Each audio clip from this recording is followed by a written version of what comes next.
மின்னலை பிடித்து மேகத்தை துடைத்து பெண் என்று படைத்து வீதியில் விட்டுவிட்டான்.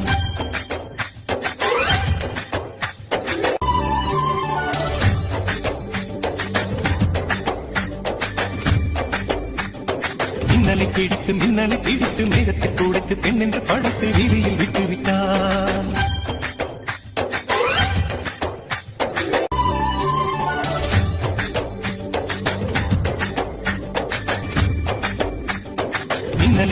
மின்னலை பிடித்து மேகத்தை துடைத்து பெண் என்று படைத்து வீதியில் விட்டு